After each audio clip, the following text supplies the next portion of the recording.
ಧನುರ್ರಾಶಿ ಯಾವುದನ್ನೂ ಕೂಡ ಧೈರ್ಯದಿಂದ ಎದುರಿಸ್ತಕ್ಕಂತಹ ಸಾಮರ್ಥ್ಯ ಇರುವುದಿಲ್ಲ. ಅಂತಹ ಶಕ್ತಿಯನ್ನು ಸಾಮರ್ಥ್ಯವನ್ನು ಕಳ್ಕೊಂಡ್ಬಿಟ್ಟಿರ್ತೀರಿ.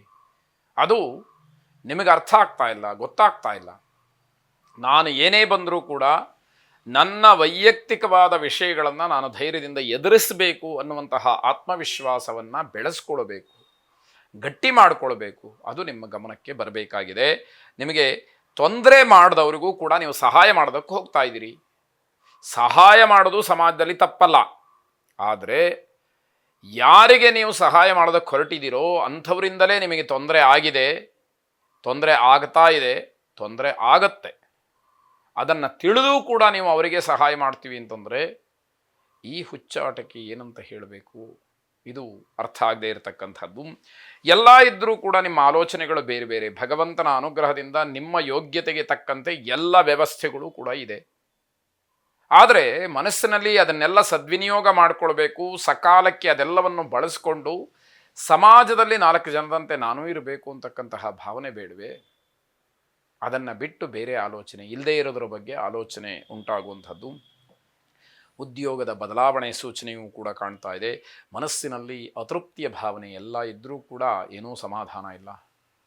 ಅದೇ ದಾರಿದ್ರ್ಯ ಅಂತ ಹೇಳುವಂಥದ್ದು. ಅತೃಪ್ತಿರೇವ ದಾರಿದ್ರ್ಯಂ, ಅತೃಪ್ತಿಯೇ ದರಿದ್ರ. ಇರೋದ್ರಲ್ಲಿ ತೃಪ್ತಿರೇವ ಮಹದ್ಧನಂ. ಯಾವುದರಲ್ಲಿ ನಿಮಗೆ ತೃಪ್ತಿ ಇದೆಯೋ ಅದೇ ನಿಜವಾದಂತಹ ದೊಡ್ಡ ಸಂಪತ್ತದು. ಹಾಗಾಗಿ ಆ ಅತೃಪ್ತಿಯಿಂದ ಇರುವಂಥದ್ದನ್ನು ಕೂಡ ಹಾಳು ಮಾಡಿಕೊಡ್ತೀರಿ. ವಿದ್ಯಾರ್ಥಿಗಳಿಗೆ ಸ್ಥಳ ಬದಲಾವಣೆ ಆಗಬಹುದು, ಆದರೆ ಏನೂ ಪ್ರಯೋಜನ ಆಗೋದಿಲ್ಲ. ಓದಬೇಕು, ಕರ್ತವ್ಯವನ್ನು ನಿಷ್ಠೆಯಿಂದ ಪಾಲಿಸಬೇಕಾದಂಥದ್ದು. ಮಾರುತಿಯನ್ನು ಪ್ರಾರ್ಥನೆ ಮಾಡಿ. ಶುಭವಾಗಿ. ಮಕರ ರಾಶಿ, ದೂರದ ಬಂಧುಗಳು ಸ್ವಲ್ಪ ಮಟ್ಟಿಗೆ ನಿಮ್ಮ ಜೊತೆಯಲ್ಲಿ ಕಿರಿಕಿರಿಯನ್ನು ಮಾಡಬಹುದು. ತಾಳ್ಮೆಯಿಂದ ಅದನ್ನು ಸಹಿಸಿಕೊಳ್ಬೇಕಾಗತ್ತೆ. ಮಾನಸಿಕವಾದಂತಹ ಧೈರ್ಯವನ್ನು ತಂದುಕೊಳ್ಬೇಕು. ಯಾರು ಏನೇ ಹೆದರಿಸ್ಬೋದು, ಏನೇ ಕಿರಿಕಿರಿ ಮಾಡ್ಬೋದು, ಏನೇ ತೊಂದರೆ ಕೊಡ್ಬೋದು. ಹೊರಗಡೆ ಆ ಸಂದರ್ಭಕ್ಕೆ ಅನುಗುಣವಾಗಿ ನಡ್ಕೊಂಡ್ರೂ ಕೂಡ ಆಂತರ್ಯದಲ್ಲಿ ಧೈರ್ಯ ಅನ್ನುವಂಥದ್ದು ಇರಬೇಕು. ಆಗ ಮಾತ್ರ ನೀವು ಯಶಸ್ಸನ್ನು ಕಾಣಲಿಕ್ಕೆ ಸಾಧ್ಯ ಆಗತ್ತೆ. ಧಾರ್ಮಿಕ ಕರ್ಮಾಚರಣೆಗೆ ಮನಸ್ಸನ್ನು ಮಾಡ್ತೀರಿ.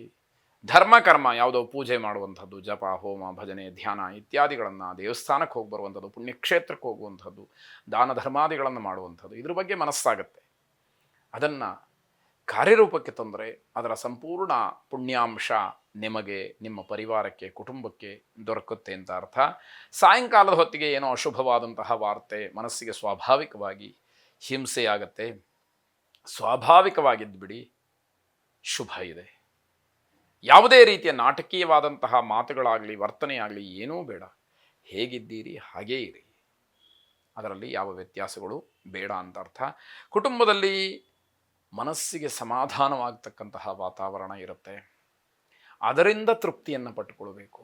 ಬೇರೆ ಎಲ್ಲ ವಿಚಾರಗಳು ಹೇಗಾದರೂ ಇರಲಿ ಅನ್ನುವಂಥದ್ದು. ಹಲವಾರು ದಿವಸಗಳಿಂದ ಇತ್ಯರ್ಥ ಆಗದೇ ಇರತಕ್ಕಂತಹ ವಿವಾದಗಳು ಈ ದಿವಸ ಇತ್ಯರ್ಥವಾಗ್ತಕ್ಕಂತಹ ಸೂಚನೆ ಇದೆ. ಅದೂ ಕೂಡ ನಿಮಗೆ ಧನಾತ್ಮಕವಾದಂತಹ ಫಲವೇ ಸರಿ. ಹಾಗಾಗಿ ಈ ರೀತಿಯ ಒಂದೆರಡು ಅಂಶಗಳನ್ನಾದರೂ ಮನಸ್ಸಿನಲ್ಲಿ ತಂದುಕೊಂಡು ಸಮಾಧಾನವಾಗಿರತಕ್ಕಂಥದ್ದು ಒಳ್ಳೆಯದು. ಶ್ರೀರಾಮ ಪರಿವಾರ ದೇವತೆಗಳನ್ನು ಪ್ರಾರ್ಥನೆ ಮಾಡಿ. ಸೀತಾ, ಲಕ್ಷ್ಮಣ, ಭರತ, ಶತ್ರುಘ್ನ, ಹನುಮಂತನ ಸಮೇತನಾದಂತಹ ಶ್ರೀರಾಮಚಂದ್ರನನ್ನು ಮನಸ್ಸಿನಲ್ಲಿ ಪ್ರಾರ್ಥನೆ ಮಾಡಿ. ಆ ಪರಿವಾರ ದೇವತೆಗಳು ನಿಮಗೆ ರಕ್ಷಣೆಯನ್ನು ನೀಡಲಿ. ಶುಭವಾಗಿ. ಕುಂಭರಾಶಿ, ವೈದ್ಯಕೀಯ ವಿದ್ಯಾರ್ಥಿಗಳಿಗೆ, ವೈದ್ಯರಿಗೆ ಅನುಕೂಲಕರವಾದಂತಹ ದಿವಸ ಅಂತ ಹೇಳಬೇಕು.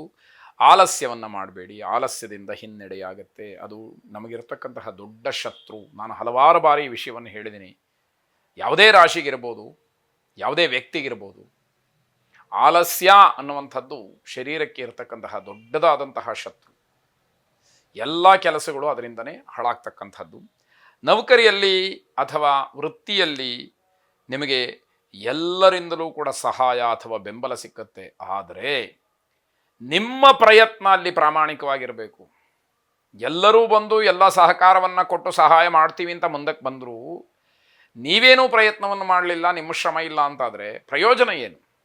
ಯಾವ ರೀತಿಯಲ್ಲಿ ಆ ಚಾಲನೆ ಆಗಬೇಕು ಕೆಲಸ, ಅದಕ್ಕೋಸ್ಕರವಾಗಿ ಆಲಸ್ಯವನ್ನು ದೂರ ಮಾಡಿ ಕಾರ್ಯಪ್ರವೃತ್ತರಾಗಬೇಕು ಅನ್ನುವಂಥದ್ದು. ಹಣದ ಲಾಭ ಮತ್ತು ಗೌರವ ಈ ಎರಡೂ ಕೂಡ ನಿಮಗೆ ಏಕಕಾಲದಲ್ಲಿ ಸಿಕ್ಕುವಂತಹ ಯೋಗ ಇದೆ. ದುಡ್ಡೂ ಸಿಕ್ಕುತ್ತೆ, ಗೌರವವೂ ಸಿಕ್ಕುತ್ತೆ, ಇನ್ನೊಂದು ಅರ್ಥದಲ್ಲಿ ಗೌರವಪೂರ್ವಕವಾದಂತಹ ಹಣ ಸಿಕ್ಕುತ್ತೆ. ಅದನ್ನು ಆಲೋಚನೆ ಮಾಡಬೇಕು.